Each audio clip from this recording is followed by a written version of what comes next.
બેસો બેસો બેસો.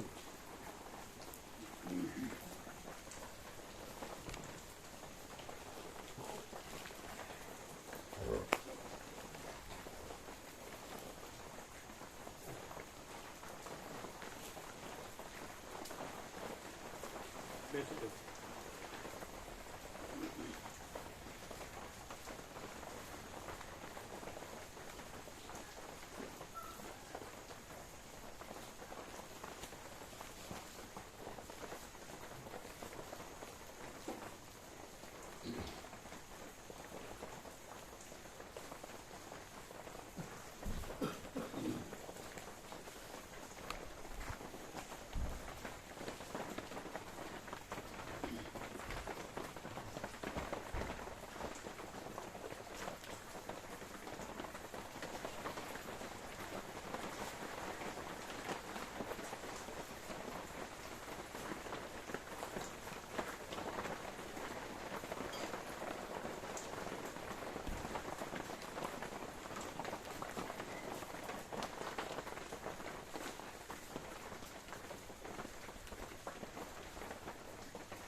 ओम ओम ओम.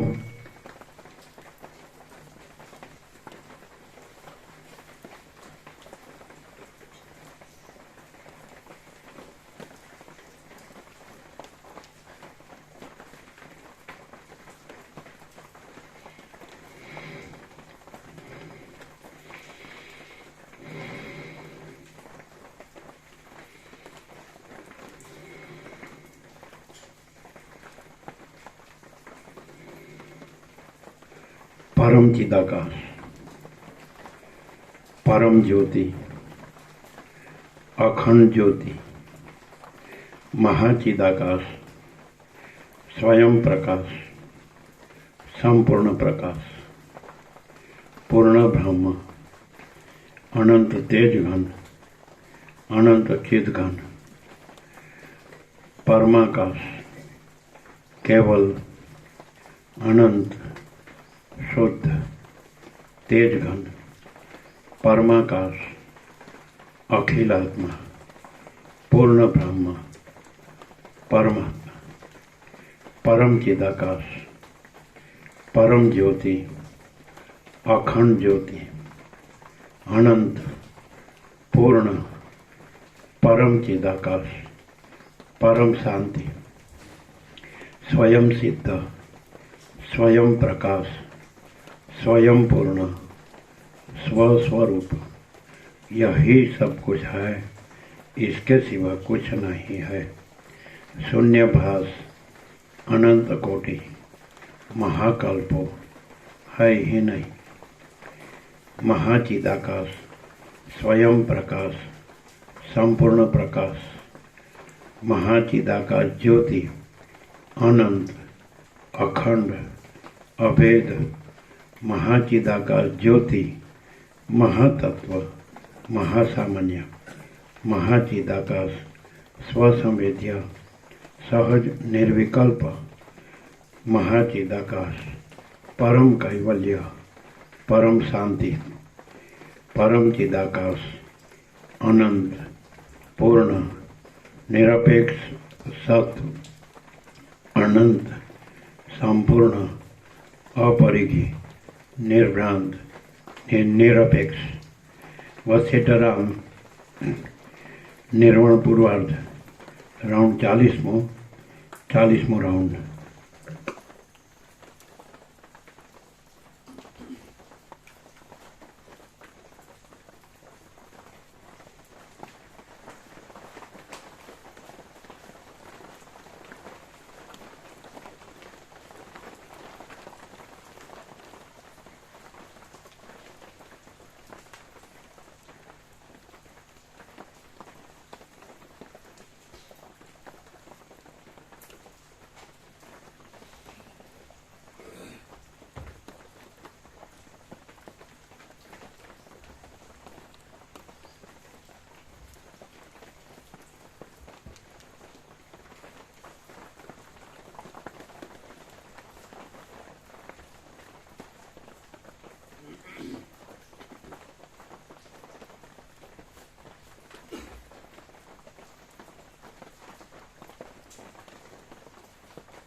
આદ્ય પરબ્રહ્મ સદગુરુ દેવ કી જય. ઓમ શ્રી પરમાત્મને નમઃ. સદગ્રંથોમાં શિરોમણી શ્રી યોગ વાસિષ્ઠ મહારામાયણ. થોડું આમ કરો.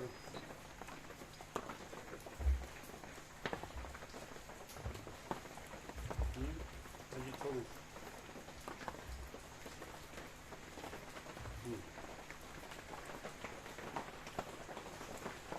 સદગ્રંથોમાં શિરોમણી શ્રી યોગ વાસિષ્ઠ મહારામાયણ. નિર્વાણ પ્રકરણ પૂર્વાર્ધ. સર્ગ 68મો. મૌન વિચાર. Page number 993. Page number 993. સર્ગ 68મો. મૌન વિચાર. આ 68મા સર્ગમાં 4 પ્રકારના મૌનનું વર્ણન કરવામાં આવશે અને તેમાં પણ સુષુપ્ત મૌનનું વિશેષ વર્ણન કરવામાં આવશે. વશિષ્ઠ બોલ્યા, હે રામચંદ્રજી, તમે સંકલ્પરૂપી મળોને ધોઈ નાખી ચિત્તની ચંચળતા દૂર કરીને ગાઢ નિદ્રામાં હો તેમ વાણીનો વ્યાપાર બંધ કરો અને સુષુપ્ત મૌન સેવો અને બ્રહ્મના આશ્રયે રહો. વશિષ્ઠ બોલ્યા, હે રામચંદ્રજી, તમે સંકલ્પરૂપી મળોને ધોઈ નાખી ચિત્તની ચંચળતા દૂર કરીને ગાઢ નિદ્રામાં હો તેમ વાણીનો વ્યાપાર બંધ કરો અને સુષુપ્ત મૌન સેવો અને બ્રહ્મના આશ્રયે રહો. રામ બોલ્યા, હે મહારાજ, વાક મૌન, ઇન્દ્રિય મૌન અને કાષ્ઠ મૌન એ 3 મૌનને હું જાણું છું, પણ સુષુપ્ત મૌનને જાણતો નથી, માટે આપ સુષુપ્ત મૌનનું લક્ષણ કહો. વશિષ્ઠ બોલ્યા, હે રામચંદ્ર, મુનિવરોએ 2 પ્રકારના મુનિ કહેલા છે, એક કાષ્ઠ તપસ્વી અને બીજો જીવન મુક્ત. આત્મતત્વના જ્ઞાન વગરની અને તેના અનુભવરૂપી રસ વિનાની કૃચ્છ ચાંદ્રાયણ આદિ શુષ્ક ક્રિયામાં આગ્રહવાળો અને હઠથી ઇન્દ્રિયોના સમૂહને જીતનારો જે મુનિ હોય તે કાષ્ઠ તપસ્વી કહેવાય છે. આ જગતના તત્વને સમજીને આત્માનું અનુસંધાન કરનારો, આત્મામાં જ રહેનારો અને વ્યવહારમાં બીજા તપસ્વી લોકોની પેઠે વર્તતા છતાં પણ અંદર નિરતિશય આનંદથી તૃપ્ત રહેનારો જે પુરુષ હોય તે જીવનમુક્ત મુનિ કહેવાય છે. એ શાંત મહામુનિઓનો ચિત્તના નિશ્ચયરૂપ જે ભાવ થાય છે તે મૌન એ શબ્દથી કહેવાય છે. મૌનને જાણનારા લોકોએ વાક મૌન, ઇન્દ્રિય મૌન, કાષ્ઠ મૌન અને સુષુપ્ત મૌન એ રીતે 4 પ્રકારનું મૌન કહેલું છે. વાણીને રોકી રાખવી એ વાક મૌન કહેવાય છે. બળાત્કારથી ઇન્દ્રિયોનો નિગ્રહ કરવો એ ઇન્દ્રિય મૌન કહેવાય છે. શરીરની ચેષ્ટાઓનો ત્યાગ કરવો એ કાષ્ઠ મૌન કહેવાય છે. અને જગતના બાદપૂર્વક આત્માનું જ અનુસંધાન કરવું એ સુષુપ્ત મૌન કહેવાય છે. જો કે મનોમૌન નામનું એક 5મું પણ મૌન છે, તો પણ તે કાષ્ઠ તપસ્વીમાં મૂર્છામાં અને મરણમાં સંભવે છે, માટે તેને જુદું ગણવામાં આવ્યું નથી. આત્મતત્વનો અનુભવ થતાં જે સુષુપ્ત મૌન નામનું મૌન થાય છે તેને જીવનમુક્ત પુરુષ જ ધારણ કરે છે. પહેલા 3 મૌનનો અધિકારી કાષ્ઠ તપસ્વી છે અને ચોથા મૌનનો અધિકારી જીવનમુક્ત છે. જીવનમુક્તોમાં રહેનારી જે સુષુપ્ત મૌન નામની અવસ્થા છે તે તુર્યાવસ્થા છે. વાક મૌન, ઇન્દ્રિય મૌન અને કાષ્ઠ મૌન એ 3 પણ જો કે મૌન કહેવાય છે, તો પણ તેઓ મલિન મનના દ્રઢ નિશ્ચયરૂપ હોય છે, તેથી જીવને બંધન આપનારા થાય છે. માટે એ 3માંના કોઈ પણ મૌનવાળાને કાષ્ઠ તપસ્વી કહીએ છીએ. બળાત્કારથી મનનો નિગ્રહ કરીને અંદર અહંભાવનું અનુસંધાન નહીં કરતા અને બહાર નામરૂપાત્મક દ્રશ્ય પ્રપંચનું અનુસંધાન નહીં કરતા છતાં પણ અજ્ઞાનથી આવરણ પામેલા આત્માને નહીં જોતો કાષ્ઠ તપસ્વી સમાધિમાં જેમ બીજો માણસ સુષુપ્તિમાં અજ્ઞાનના સાક્ષીપણાથી રહે છે, તેમ અજ્ઞાનના સાક્ષીપણાથી રહે છે. એ ત્રણેય મૌનવાળાઓ સમાધિમાંથી ઉઠ્યા પછી ચિત્તનું ચલન થાય છે અને સુષુપ્ત મૌનવાળા જીવનમુક્તને તો સર્વદા ચિત્તની ગતિ થતી જ નથી. તેથી કોઈ સમયે પણ ચિત્તનો નિરોધ કે ચિત્તનું પ્રકટ થવું આદિ લીલા થતી નથી. સ્વરૂપમાં સ્થિતિરૂપ લીલાથી સર્વદા રહેનારા જીવનમુક્ત પુરુષો વાક મૌન આદિ ત્રણ મૌનને બંધનરૂપ હોવાથી ત્યજી દેવા યોગ્ય જાણીને તેના ઉપર અરુચિ રાખે અથવા એ મૌનો પણ એક જાતનો ચિદાનંદનો જ વિલાસ છે એમ જાણીને અરુચિ રાખે નહીં. એટલે હજુ પૂરું નહીં થયું બરોબર. રુચિ રાખે નહીં. હજુ પૂરું નહીં થયું, વાક્ય અધૂરું. જીવન મુક્ત પુરુષો સ્વરૂપમાં સ્થિતિરૂપ લીલાથી સર્વદા રહેનારા જીવનમુક્ત પુરુષો વાકમૌન આદિ ત્રણ મૌનને બંધનરૂપ હોવાથી ત્યજી દેવા યોગ્ય જાણીને તેના ઉપર અરુચિ રાખે અથવા એ મૌનો પણ એક જાતનો ચિદાનંદનો વિલાસ છે એમ જાણીને અરુચિ રાખે નહીં તો પણ તેઓ એ ત્રણેય મૌનોને કદી ગ્રાહ્ય સમજતા નથી. આ સુષુપ્ત મૌન કે જે જીવનમુક્તોના અનુભવમાં રહેલું છે અને જેને પુનર્જન્મ ન થવાનો હોય તેને જ પ્રાપ્ત થાય એવું છે તથા શ્રવણના ભૂષણરૂપ છે તેનું વિશેષ વર્ણન કરું છું તે સાંભળો. આ મૌનમાં શરીરની અંદર ઊંચે નીચે તથા મધ્યમાં ફરનારા પ્રાણનો સંયમ કરવો પડતો નથી. પ્રાણની કોઈ જાતની યોજના પણ કરવી પડતી નથી અને સઘળી ઇન્દ્રિયો વિષયના લાભના હર્ષથી ઉલ્લાસ પણ પામતી નથી. તેમ નિરોધના કલેશથી ગ્લાનિ પણ પામતી નથી. આ મૌનમાં આ દ્વૈતની કલ્પના ઉદય પણ પામતી નથી. તેમ શાંત પણ થતી નથી. સમાધિ હોય કે સમાધિ ન હોય તો પણ આ મૌનમાં ચિત્તરૂપ પણ રહેતું નથી. અચિત્ત પણ થઈ જતું નથી. સત પણ રહેતું નથી. અસત પણ થઈ જતું નથી અને કોઈ બીજા પ્રકારનું પણ થઈ જતું નથી. પરંતુ વિકલ્પના ક્ષયને લીધે વિભાગો વિનાનું અભ્યાસની અપેક્ષાથી પણ રહિત અને સર્વવ્યાપક આત્મરૂપ હોવાને લીધે આદિથી તથા અંતથી રહિત થાય છે. આ સુષુપ્ત મૌનનું લક્ષણ છે. આત્મતત્વ કે જેમાં જગતરૂપી ભ્રમ દેખાય છે તેને શંકા રહિત યોગ્ય સ્વરૂપમાં જાણીને રહેવું એ સુષુપ્ત મૌન કહેવાય છે. પરબ્રહ્મ કે જે અનેક સવિકલ્પ જ્ઞાનોના આત્મારૂપ છે તેથી જ પૂર્ણ થઈને મર્યાદા રહિત સ્થિતિમાં રહેવું એ સુષુપ્ત મૌન કહેવાય છે. આ સઘળું જગત શૂન્ય છતાં પણ અધિષ્ઠાનની સત્તાથી શૂન્ય નથી અને અધિષ્ઠાનની સત્તાથી અસ્તિત્વ ધરાવતું હોય તો પણ પોતાની સત્તાથી સાફ કરી નાખજો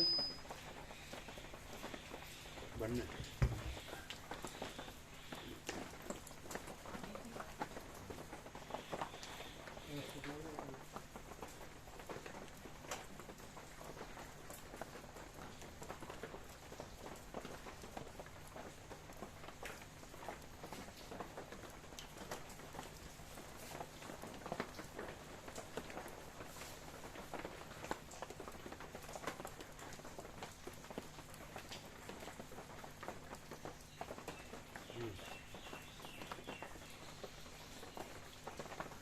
જોઈ લો બધા કોન્ટેક્ટ.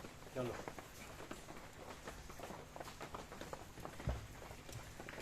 આ સઘળું જગત શૂન્ય છતાં પણ અધિષ્ઠાનની સત્તાથી શૂન્ય નથી અને અધ્યસ્થની સત્તાથી અસ્તિત્વ ધરાવતું હોય તો પણ પોતાની સત્તાથી હોતું નથી. એવી પાકી સમજણથી ચિત્ત સમ તથા શાંત રહે એ સુષુપ્તિ મૌન કહેવાય છે. આ સઘળું જગત શૂન્ય છતાં પણ અધિષ્ઠાનની સત્તાથી શૂન્ય નથી અને અધ્યસ્થની સત્તાથી અસ્તિત્વ ધરાવતું હોય તો પણ પોતાની સત્તાથી હોતું નથી. એવી પાકી સમજણથી ચિત્ત સમ તથા શાંત રહે એ સુષુપ્ત મૌન કહેવાય છે.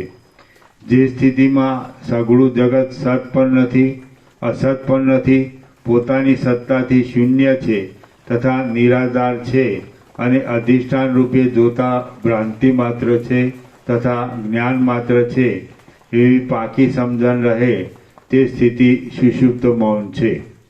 જે સ્થિતિમાં આત્મતત્વનો ફેલાવો કરીને પ્રકટ થનારા ભાવોરૂપ, અભાવોરૂપ, દશાઓરૂપ કે દેશ આદિ વિશેષરૂપ વિવર્ત થાય નહીં તે સ્થિતિ સુષુપ્ત મૌન કહેવાય છે.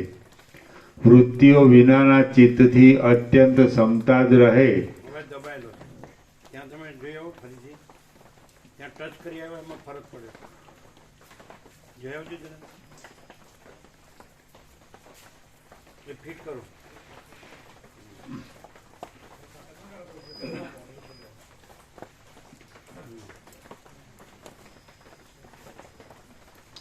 વૃત્તિઓ વિનાના ચિત્તથી અત્યંત ક્ષમતા જ રહે અને આત્મતત્વના કોઈ પ્રકારનો વિવર્ત થાય જ નહીં એ સુષુપ્ત મૌન કહેવાય છે. હું પણ નથી, બીજા પણ નથી, મન પણ નથી અને કલ્પનાઓ પણ નથી, પણ જે કાંઈ છે તે વિષય રહિત જ્ઞાન માત્ર જ છે એવા પ્રકારની જે એકધારી સમજણ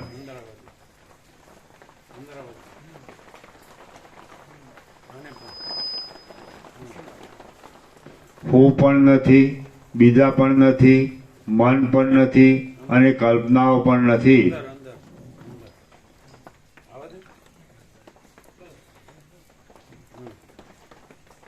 હું પણ નથી, બીજા પણ નથી, મન પણ નથી અને કલ્પનાઓ પણ નથી, પણ જે કાંઈ છે તે વિષય રહિત જ્ઞાન માત્ર જ છે એવા પ્રકારની જે એકધારી સમજણ તે સુષુપ્ત મૌન કહેવાય છે. હું પણ નથી, બીજા પણ નથી, મન પણ નથી અને કલ્પનાઓ પણ નથી, પણ જે કાંઈ છે તે વિષય રહિત જ્ઞાન માત્ર જ છે એવા પ્રકારની જે એકધારી સમજણ તે સુષુપ્ત મૌન કહેવાય છે.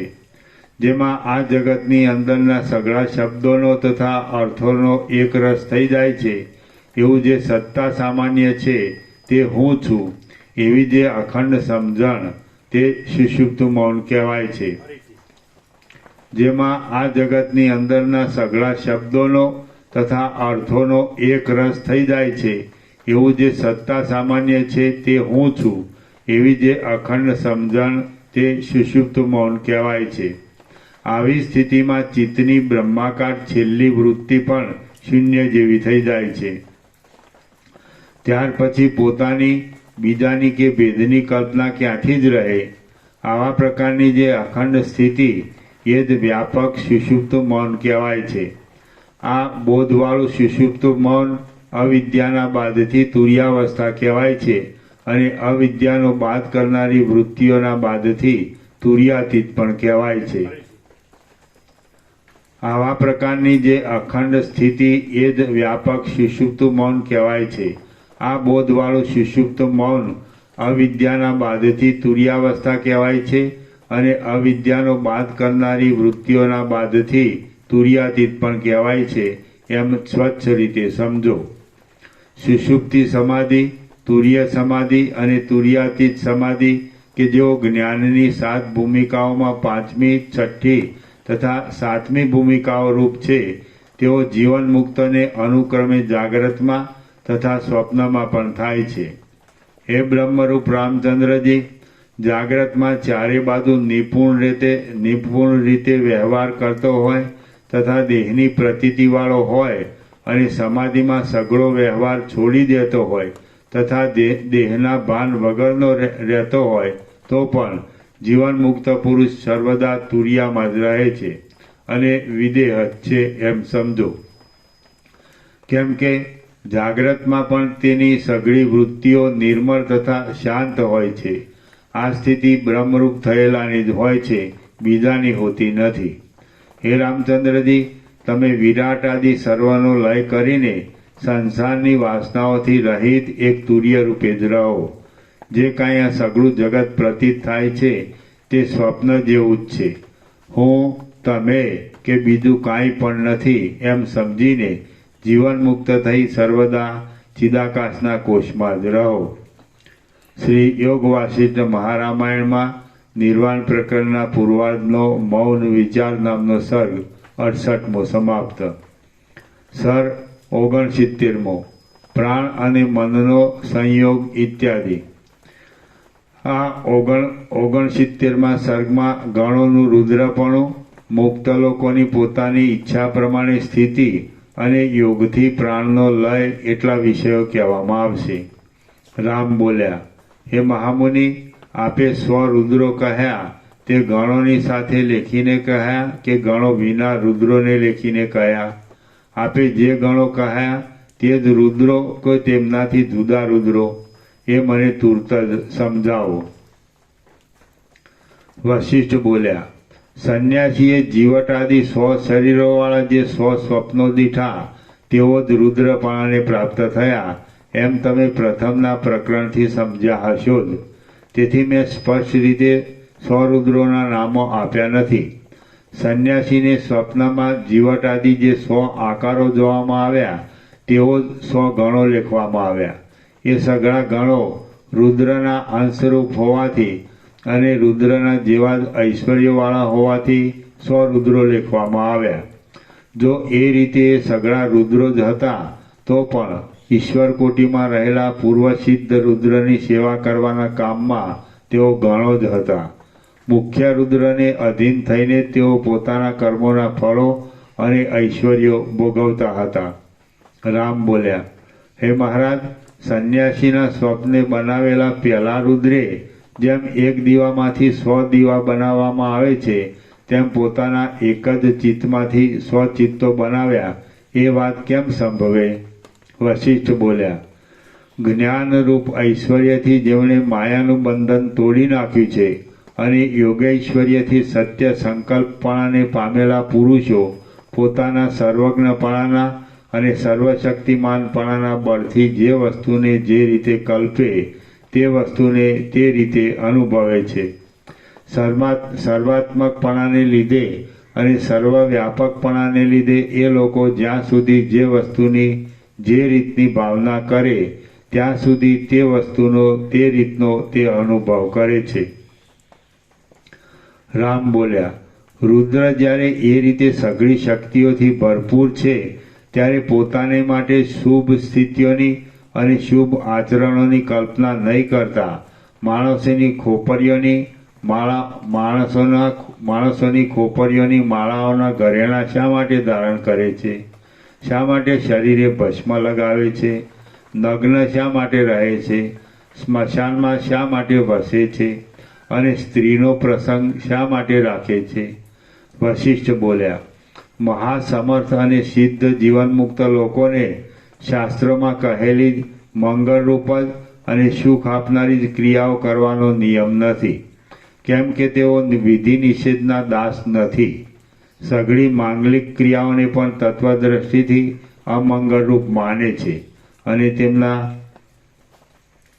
તેમના પ્રારબ્ધમાં અશુભ લખેલું નહીં હોવાથી દુઃખની સામગ્રીથી પણ દુઃખ નહીં પામતા સર્વને સુખરૂપ જ ગણે છે. માટે જેમ અજ્ઞાનીઓની ક્રિયાઓનો નિયમ છે તેમ જીવનમુક્ત લોકોને નથી. અજ્ઞાની પુરુષ તો રાગ, દ્વેષ તથા લોભ આદિ હજારો દોષોથી ગભરાયેલા ચિત્તવાળો હોવાને લીધે જો ક્રિયાઓના નિયમ વિના ચાલે તો જાળમાં પકડાયેલા માછલાની પેઠે જન્મ, મરણ તથા નરકપાદ આદિ પરમ દુઃખને પામે છે. જીવનમુક્ત લોકો તો જીતેન્દ્રિયપણાને લીધે, જ્ઞાનીપણાને લીધે તથા વાસનાઓથી રહિતપણાને લીધે સારી વસ્તુઓમાં રાગ ધરતા નથી અને નરસી વસ્તુઓમાં દ્વેષ ધરતા નથી. એ લોકો સર્વદા કાકતાલીય ન્યાયની પેઠે આવી પડેલી ક્રિયાઓને કર્યા કરે છે તો પણ કશું કરતા નથી, કેમ કે એ લોકોને કોઈમાં આસક્તિ હોતી નથી. વિષ્ણુ પણ એમ કાકતાલીયની રીતે અવતાર ધરવા આદિ કર્મો કરે છે. શિવ પણ એ જ રીતે જ કર્મો કરે છે અને બ્રહ્મા પણ એ રીતે કર્મો કરે છે. એ જીવનમુક્ત લોકોને કોઈ કર્મ નિંદ્ય પણ નથી, કોઈ કર્મ અનિંદ્ય પણ નથી, કોઈ કર્મ ગ્રાહ્ય પણ નથી, કોઈ કર્મ ત્યાજ્ય પણ નથી, કોઈ કર્મ યોગ્ય પણ નથી. કોઈ કર્મ યોગ્ય પણ નથી, કોઈ કર્મ અયોગ્ય પણ નથી અને કોઈ કર્મ બંધન આપનાર પણ નથી. જેમ સૃષ્ટિના આરંભથી જ અગ્નિ વગેરેના ગરમી આદિ ધર્મો સ્વાભાવિક રીતે પ્રકટ થયેલા છે, તેમ શિવ આદિના સ્મશાનમાં ભટકવું આદિ કર્મો અને મરીચી આદિના સંધ્યાવંદન આદિ કર્મો સ્વાભાવિક રીતે જ પ્રકટ થયેલા છે. અજ્ઞાની લોકોની ક્રિયાઓ એમ સ્વાભાવિક રીતે સૃષ્ટિના આરંભમાં પ્રકટ થતી નથી, પણ સૃષ્ટિની જમાવટ થયા પછી તે વર્ણાશ્રમ આદિ વિભાગોની દોરવણીથી જુદી જુદી કલ્પાયેલી છે અને તે ક્રિયાઓ અજ્ઞાની લોકોને આ લોકમાં તથા પરલોકમાં સુખ દુઃખરૂપી ફળો પણ આપે છે. હે રામચંદ્રજી, કાષ્ટ તપસ્વી અને જીવન મુક્ત કે જેઓ દેહવાળા હોય છે તેમના મૌનો વિશે મેં તમને વિસ્તારથી કહ્યું છે, પણ વિદેહ મુક્તિ વિશે તમને કહ્યું નથી, માટે હવે તે સાંભળો. ચૈતન્યાત્મક આત્માકાશ જે આકાશથી પણ અત્યંત સ્વચ્છ છે, તે પણાની પ્રાપ્તિ થવી તે પરમ પુરુષાર્થ છે. એ પ્રાપ્ત થવાના ઉપાયો કહું છું તે સાંભળો. પરમ પુરુષાર્થની પ્રાપ્તિના સાંખ્ય અને યોગ એ બે જુદા જુદા ઉપાય છે. જેઓ વિવેકથી તથા વિચારથી પ્રાપ્ત થયેલા જ્ઞાન યોગથી બ્રહ્મ તત્વને સંપૂર્ણ રીતે જાણીને તેનું જ અભેદથી નિરંતર અનુસંધાન કરે છે, તેઓ સાંખ્ય યોગી કહેવાય છે. જેઓ હઠ યોગથી પ્રાણ આદિ પવનોને શાંત કરીને નિર્દોષ અને આદિ તથા અંતથી રહિત પરમપદને પામ્યા છે, તેઓ યોગ યોગી કહેવાય છે. સાંખ્ય યોગી અને યોગ યોગીઓને તપના ફળથી મળેલા તત્વ સાક્ષાત્કારથી પામવાનું પદ તો એક જ છે કે જે પદ શાંત છે અને અકૃત્રિમ છે. કેટલાયક મહાત્માઓ સાંખ્યથી એ પદને પામીને જીવન મુક્ત થયા છે અને કેટલાયક મહાત્માઓ યોગથી એ પદને પામીને જીવન મુક્ત થયેલા છે. જે પુરુષ સાંખ્ય અને યોગ બંનેથી એક જ પ્રકારનું ફળ મળે છે એમ જાણે તેને વિચક્ષણ સમજવો. જે પદને સાંખ્ય યોગીઓ પામે છે તે જ પદને યોગીઓ પામે છે. જે સ્થિતિમાં પ્રાણની કે મનની વૃત્તિનો પત્તો જ મળતો નથી અને વાસનારૂપી ઝાડ નાશ પામે છે, તે સ્થિતિને પરમ પદ સમજો. જે સ્થિતિમાં પ્રાણની કે મનની વૃત્તિનો પત્તો જ મળતો નથી અને વાસનારૂપી ઝાડ નાશ પામે છે, તે સ્થિતિને પરમ પદ સમજો. વાસનાઓનો જે સમુદાય છે તે જ ચિત્ત છે એમ વિદ્વાનો કહે છે અને એ ચિત્ત જ સંસારનું કારણ છે. એ ચિત્ત સાંખ્યથી અથવા યોગથી લય પામીને ઇન્દ્રિયોના તથા પ્રાણ વગેરેના વ્યાપારરૂપ સંસારનું કારણ રહેતું નથી. જેમ બાળક વેતાળને જુએ છે તેમ ચિત્ત દેહને દેખે છે. એ ચિત્ત પોતે જ પોતાનો લય કરી નાખે તો પછી દેહને જોતું નથી. દેહમાં અહંતાનું દર્શન થયા પછી જ સઘળો સંસાર થાય છે અને એ અહંતાના દર્શનનું મૂળ મન છે.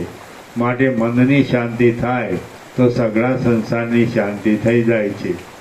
આત્મતત્વના આ દર્શનને લીધે જ મિથ્યા મન ઉદય પામેલું છે અને જેમ સ્વપ્નમાં પોતાનું મરણ જોવામાં આવતું હોવા છતાં પણ ખોટું જ છે, તેમ મન જોવામાં આવતું છતાં પણ ખોટું જ છે. મન મુદ્દલ છે જ નહીં, જે પોતે મુદ્દલ છે જ નહીં એવા મનથી સંસાર ઉત્પન્ન થયો છે.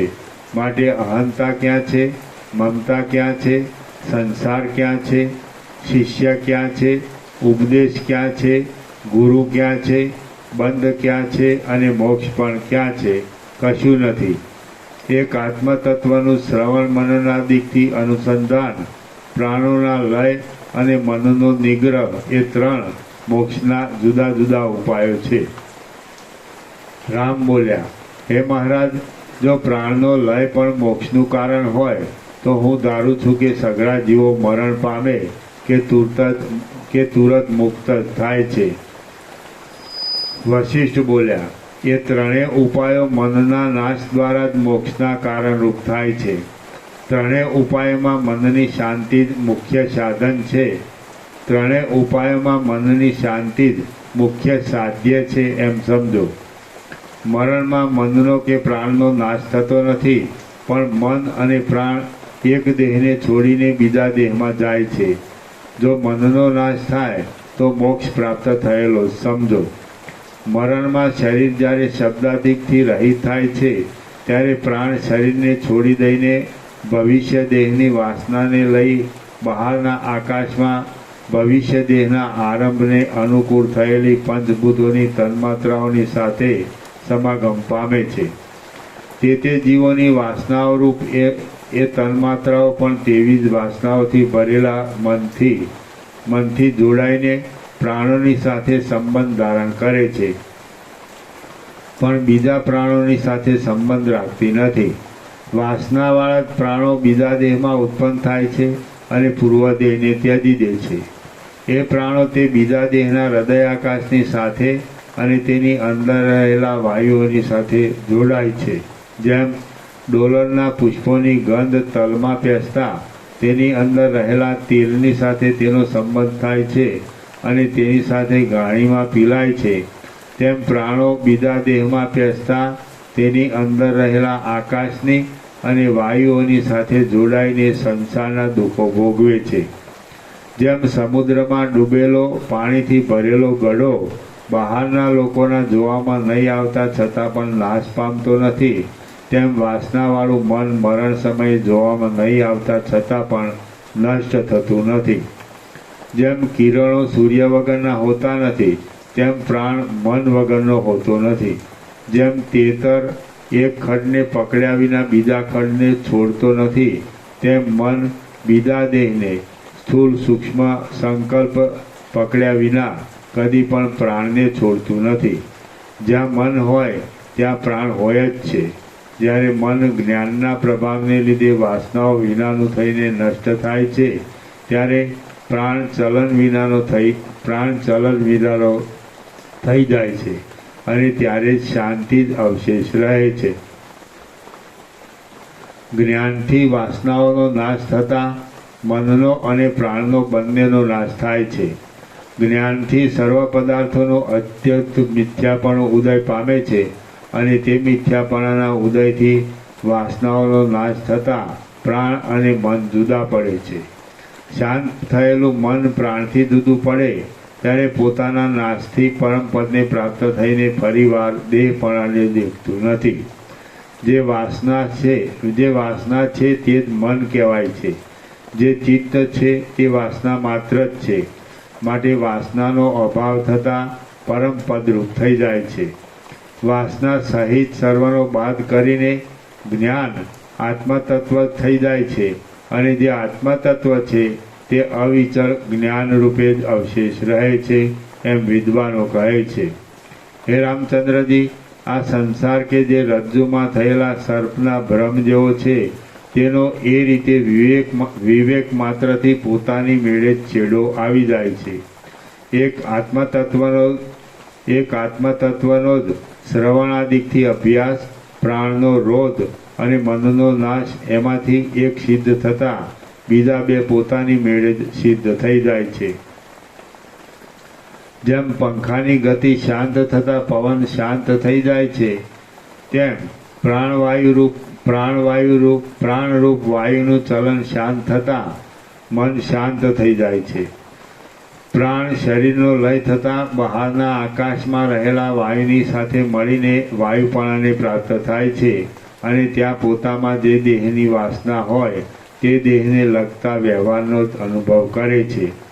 એક દેહથી છૂટો પડેલો મન સહિત પ્રાણ બહારના આકાશમાં જેવા દેહને જુએ છે તેવા જ સઘળા વ્યવહારનો અનુભવ કરે છે. જેમ વાયુનું ચલન શાંત થતાં ગંધ શાંત થઈ જાય છે, તેમ મનનું ચલન શાંત થતાં પ્રાણવાયુ શાંત થઈ જાય છે. પ્રાણીઓના પ્રાણ અને ચિત્ત સર્વદા એકબીજા વગર ન જ રહે એવા છે. જેમ તેલમાં આવેલી પુષ્પની સુગંધ અને તેલ એ બંને મિશ્ર જ છે, તેમ પ્રાણ અને ચિત્ત પણ મિશ્ર જ છે. જેમ રથ સારથીને ગતિ આપે છે અને સારથી રથને ગતિ આપે છે, તેમ પ્રાણ મનને સર્વદા ચલન આપે છે અને મન પ્રાણને સર્વદા ચલન આપે છે. જેમ અગ્નિનો અભાવ થતાં ઉષ્ણતા નષ્ટ થઈ જાય છે અને ઉષ્ણતાનો અભાવ થતાં અગ્નિ નષ્ટ થઈ જાય છે, તેમ પ્રાણનો અભાવ થતાં મન નષ્ટ થઈ જાય છે અને મનનો અભાવ થતાં પ્રાણ નષ્ટ થઈ જાય છે. મન અને પ્રાણ પોતે નષ્ટ થઈને મોક્ષ નામનું ઉત્તમ કાર્ય કરી આપે છે. એક આત્મતત્વના ગાઢા અભ્યાસથી દ્વૈત વાસનાનો બાદ થતાં મન અત્યંત શાંત થઈ જાય છે અને મન શાંત થતાં પ્રાણનો સ્વભાવ મનમાં એક થવાનો હોવાને લીધે પ્રાણ શાંત થઈ જાય છે. હે રામચંદ્રજી, તમે સતત ચાલો. હે રામચંદ્રજી, તમે સતત આત્મતત્વનો વિચાર કરીને મનને આત્મતત્વમય કરી નાખો. મનનો આત્મતત્વમાં લય થાય ત્યારે આત્મતત્વ સ્થિર થાય છે. જ્ઞાન અને અજ્ઞાનમાં તમને જે અત્યંત સુખદાયી જણાય તેનો આશ્રય કરો, અથવા અજ્ઞાન અને તેનો બાદ કરનારી બ્રહ્માકાર વૃત્તિ એ બંને નિવૃત્ત થતાં જે ચિન્માત્ર અવશેષ રહે છે તેમાં પ્રાણની ધારણા કરીને સ્થિર થાઓ.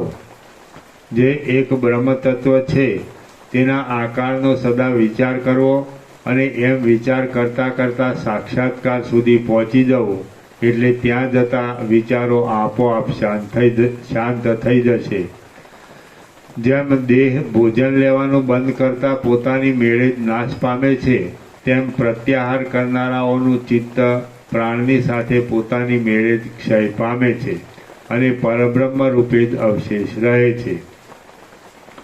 જેમાંથી સઘળા આકારો શાંત થઈ ગયા હોય એવું ચિત્ત જેમાં એકાગ્ર થાય તે રૂપ જ ક્ષણ માત્રમાં બની જાય છે.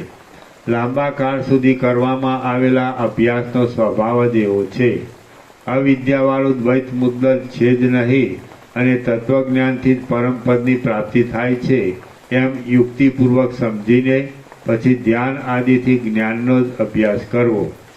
જેમ મેઘ નાશ પામતા મેઘથી થયેલું ઝાકળ નાશ પામે છે, તેમ ચિત્ત શાંત થતાં ચિત્તથી થયેલી આ સંસારરૂપી મૃગ તૃષ્ણા શાંત થાય છે. જે ચિત્ત છે તે જ અવિદ્યા છે.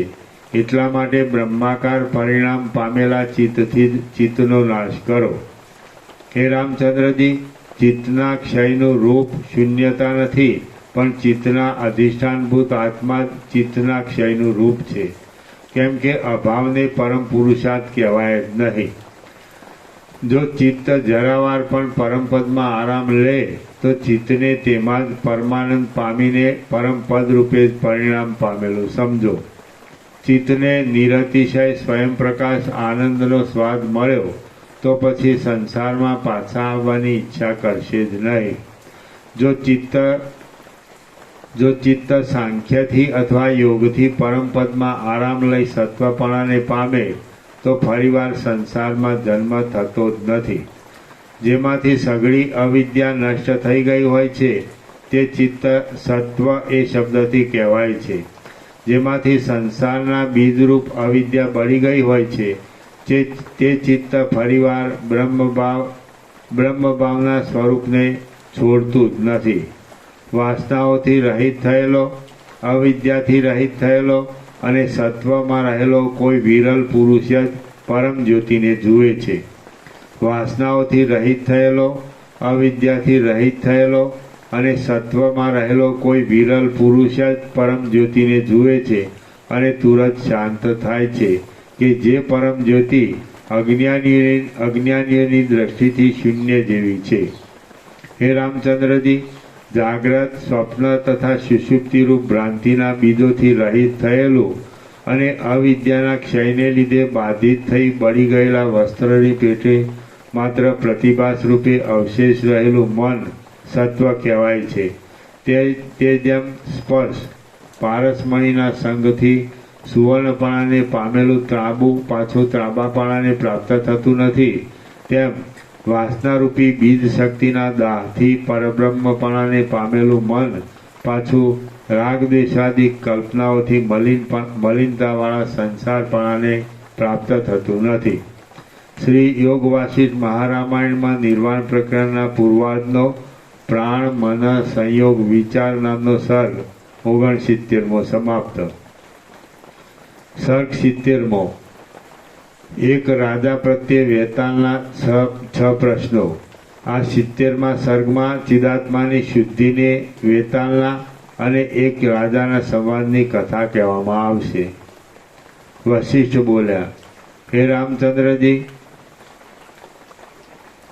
રામચંદ્રજી, વિચાર કરવાથી જીવ અજીવ થઈ જાય છે અને ચિત્ત અચિત થઈ જાય છે. એટલે એવી રીતે અવિદ્યાનો જે અંત થાય છે તે મોક્ષ કહેવાય છે. જેમ ઝાંઝવાનું પાણી દેખાય છે તેમ મન તથા અહંકાર આદિ દેખાય છે.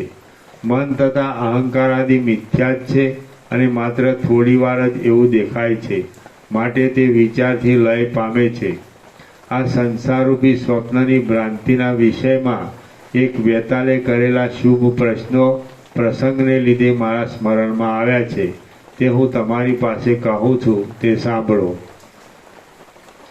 વિંધ્યાચલના મોટા જંગલમાં મોટા દેહવાળો એક વેતાલ રહેતો હતો. એ વેતાલ અજ્ઞાની લોકોને તુચ્છ ગણીને તેમને મારી નાખવાની ઈચ્છાથી કોઈ દેશમાં આવ્યો. એ વેતાલ પ્રથમ કોઈ સારા રાજાના દેશમાં રહેતો હતો અને ત્યાં તે રાજાએ આપેલા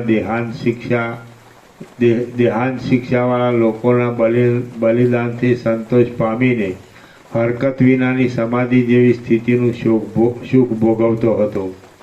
કોઈ પણ માણસ પોતાના મોઢા આગળ આવેલો હોય તો પણ જો તે નિરપરાધ હોય તો એ વેતાલ ભૂખ્યો હોવા છતાં પણ કારણ વગર તેને મારતો નહોતો, કેમ કે સત્પુરુષો ન્યાય ઉપર જ ધ્યાન રાખે છે. કાળે કરીને એ દેશમાં દેહાંત શિક્ષાવાળા લોકો નહીં મળતા ભૂખ્યો થયેલો એ વેતાલ ન્યાયની યુક્તિથી માણસો ખાવા માટે વિંધ્યાટવીમાંથી બીજા રાજાના નગરમાં આવ્યો. એ નગરમાં રાત્રે નગરના લોકોની ગુપ્ત હિલચાલ જોવાની માટે નીકળેલો તે નગરનો રાજા નજરે પડતા પેલા ઉગ્ર વેતાલે મેઘની ગર્જના જેવા ઘોર શબ્દથી તે રાજાને નીચે પ્રમાણે કહ્યું. વેતાલ બોલ્યો, હે રાજા, હું કે જે ભયંકર વેતાલ છું તેને તું હમણાં મળ્યો છે. તું ક્યાં જાય છે? આજ તું મારા ભોજન રૂપ થા, હવે તું મૂવો જ છે. રાજા બોલ્યો, હે રાક્ષસ, તું અન્યાય કરીને બળાત્કારથી મને ખાઈ જશે તો તારું માથું 1000 ટુકડા થઈને ફાટી પડશે, એમાં કશો સંશય નથી. વેતાલ બોલ્યો, હું તને અન્યાયથી નહીં ખાઉં. એક ન્યાયની વાત તને કહું છું, તે સાંભળ. તું રાજા છે, તેથી તારે યાચક લોકોની સઘળી આશાઓ પૂરવી જ જોઈએ. તો તારાથી બને તેવી એક માગણી હું કરું છું, તે તું પૂરી કર. હું જે પ્રશ્નો કરું તેના યથાર્થ ઉત્તરો તારે આપવા. કયા સૂર્યના કિરણોમાં બ્રહ્માંડો ઝીણા તૃષ્ણેઓ રૂપે છે? કયા સૂર્યના કિરણોમાં બ્રહ્માંડો ઝીણા તૃષ્ણેઓ રૂપે છે? કયા પવનમાં મોટા મોટા આકાશોની રજો સ્ફુરે છે? સેંકડો વાર અને હજારો વાર સ્વપ્નમાંથી બીજા સ્વપ્નમાં જતો કયો પુરુષ એક પછી એક સ્વપ્નમાંથી પહેલાં આવેલા સ્વપ્નને જૂઠું સમજીને બીજું સાચું સમજે અને વળી બીજાને જૂઠું સમજીને તે પછીનાને સાચું સમજે અને છતાં પણ તેઓને પ્રકાશ આપનારા સ્વચ્છ રૂપને તે છોડતો નથી. જેમ કેળના થાંભલાને અંદર જોતા વારંવાર એક પછી બીજું પડ મળ્યા કરે છે, તેમ જગતની અંદર પણ જોતા વારંવાર એનો એ જ મળે એવો અણુ સૂક્ષ્મ પદાર્થ કયો છે? પોતાના સૂક્ષ્મપણાને નહીં છોડતા કયા અણુની આગળ બ્રહ્માંડ, આકાશ, પ્રાણીઓનો સમૂહ, સૂર્યમંડળ અને મેરુ એ સર્વ અત્યંત અણુ છે? પરમ અણુપણું ધરાવનારા અને અવયવ વિનાના છતાં પણ સર્વત્ર વ્યાપ્ત રહેનારા કયા પદાર્થના શિલાના ગર્ભ જેવા ઘાટા ગર્ભમાં આ ત્રૈલોક્ય ઘાટી મજ્જારૂપ છે? દેહાદિકને આત્મા માનનારા અને તેથી મર્યાદા વિનાના આત્માને વિશે મર્યાદાનું આરોપણ કરીને તેનો ઘાત કરનારા હે રાજા, જો તું આ મારા 6 પ્રશ્નોના યથાર્થ ઉત્તરો નહીં આપે તો તને અહીં જ ફળની પેઠે ગળી દઈને પછી જેમ કાળ બળાત્કારથી આવી પહોંચી જગતને ગળી જાય છે તેમ હું પણ બળાત્કારથી આવી પહોંચી તારા દેશની પ્રજાને પણ ગળી દઈશ. શ્રી યોગવાસિત મહારામાયણમાં નિર્વાણ પ્રકરણના પૂર્વાર્ધનો વેતાળ પ્રશ્ન નામનો સર્ગ 70મો સમાપ્ત. સર્ગ 71મો વેતાળના પ્રથમ પ્રશ્નનો ઉત્તર. આ 71મા સર્ગમાં બ્રહ્માંડ વગેરેની ફળપણાની તથા વૃક્ષપણા આદિ કલ્પનાઓથી વિસ્તારપૂર્વક વેતાળના પહેલા પ્રશ્નનું સમાધાન કરવામાં આવશે. વશિષ્ઠ બોલ્યા, હે રામચંદ્રજી, એ પ્રમાણે વેતાળના વચન સાંભળીને પ્રશ્નોના ઉત્તરો આપવા માટે હસીને દાંતના કિરણોથી પોતાના વસ્ત્રોને ધોળા કરી દેતો તે રાજા નીચે પ્રમાણે બોલ્યો. રાજા બોલ્યો, હે વેતાળ, બ્રહ્માંડ નામનું એક ફળ છે જે માયા રહેતા સુધી જૂનું થતું નથી. તેને એકાએક કરતાં 10 ગણા વધારે એક કરતાં 10 ગણા વધારે 5 મહાભૂત, મહત્તત્વ અને પ્રકૃતિની છાલો છે. જેમાં એવા હજારો ફળો રહેલા છે. એવી અત્યંત ઊંચી અને ચપળ પલ્લવો ભુવનોવાળી એક મોટી શાખા પંચીકૃત મહાભૂત છે. જેમાં એવી હજારો શાખાઓ છે. એવું અને નજરે પડે નહીં એવું વિશાળ આકારવાળું એક મોટું વૃક્ષ ગંધ તન્માત્રા છે. જેમાં એવા હજારો વૃક્ષો છે. એવું અને અનંત વૃક્ષોના સમુદાયવાળું એક અત્યંત મોટું વન રસ તન્માત્રા છે. જેમાં એવા હજારો વનો છે. એવો અને સર્વત્ર ભૂરા આકારવાળો એક મોટો પર્વત રૂપ તન્માત્રા છે. જેમાં એવા હજારો પર્વતો છે. એવો અને મોટી કોતરોવાળો એક અત્યંત વિશાળ દેશ સ્પર્શ તન્માત્રા છે. જેમાં એવા હજારો દેશો છે. એવો અને મોટા નદો અને નદીઓવાળો એક મોટો દ્વીપ શબ્દ તન્માત્રા છે. જેમાં એવા હજારો દ્વીપો છે. એવું અને વિચિત્ર રચનાઓવાળું એક મોટું પૃથ્વીનું પીઠ હિરણ્યગર્ભ છે. જેમાં એવા હજારો પીઠો છે. એવું અને મોટા આડંબરવાળું એક અતિ વિશાળ ભુવન કૌંસમાં ભૂત તથા ભવિષ્ય એ અનંત હિરણ્યગર્ભોવાળી તન્માત્રાઓનો સમૂહ છે. જેમાં એવા હજારો ભુવનો છે. એવું આકાશના પીઠના જેવું પ્રચંડ એક મોટું અંડ કલ્પોના કાળોનો સમૂહ છે. જેમાં એવા અંડોરૂપી હજારો કરંડિયાઓ છે. એવો એક ગતિ વિનાનો અને ઘણા જળવાળો સમુદ્ર મહાબ્રહ્મા છે. જેમાં એવા લાખો સમુદ્રો ઝીણા તરંગ જેવા લાગે છે. એવો એક પોતાના વિલાસોથી ભરપૂર મહાસાગર મહાવિષ્ણુ છે. એવા હજારો મહાસાગરો જેના ગર્ભમાં સમાઈ ગયા છે. એવો એક અત્યંત ઊંચો અને ભરપૂર આકારવાળો કોઈ પુરુષ મહારુદ્ર છે. એવા લાખો પુરુષો જેના હૃદયમાં સમાયેલા છે. એવો એક સઘળી સત્તાઓમાં પ્રધાન પરમ પુરુષ સબલ બ્રહ્મ છે. એવા હજારો મહાપુરુષો જેના મંડળમાં રૂવાટાના સમૂહોની પેઠે સ્ફુરે છે. એવો એક મોટો સૂર્ય પરમાત્મા છે. આત્મદ્રષ્ટિ વગરની બીજી દ્રષ્ટિઓમાં જે કોઈ આ અસંખ્ય કલ્પનાઓ છે તે સઘળી એ સૂર્યના કિરણો છે. એ સૂર્યના કિરણોમાં બ્રહ્માંડો ત્રસરેણુઓ રૂપ છે. એ મેં કહેલો ચૈતન્યરૂપી સૂર્ય આ સઘળા દ્વૈતનો પ્રકાશ કરે છે. જ્ઞાન માત્ર સ્વરૂપવાળો અને સર્વને સત્તા તથા પ્રેરણા આપનારો એ જ પરમ સૂર્ય છે. તેના કિરણોમાં આ સઘળા બ્રહ્માંડોના દેખાવો ત્રસરેણુઓ રૂપ છે. જેમ સૂર્યની પ્રભાથી આ દિવસોની લક્ષ્મીઓ થાય છે તથા પ્રકાશે છે, તેમ એ જ્ઞાન માત્ર પરમ સૂર્યની સત્તાથી આ જગતની લક્ષ્મીઓ થાય છે તથા પ્રકાશે છે. હે વેતાલ, સબલ બ્રહ્મરૂપ ત્રૈલોક્ય પ્રકાશક સૂર્યના વાસ્તવિક તત્વરૂપ મુખ્ય અધિકારીઓમાં શાસ્ત્રજન્ય અખંડાકાર સાક્ષાત્કારથી પ્રકાશતા અને જેને અધિકાર નથી તેવા સાક્ષાત્કારથી નહીં પ્રકાશતા એ પ્રત્યેગાત્મામાં જીવોની તથા જગતોની સત્તાના અને કર્તૃત્વ તથા ભોક્તૃત્વ આદિ અનેક ભ્રમોના અનેક દેખાવો થયા કરે છે. એ સઘળા દેખાવો પરમાર્થ દ્રષ્ટિથી જોતા જરા પણ નથી.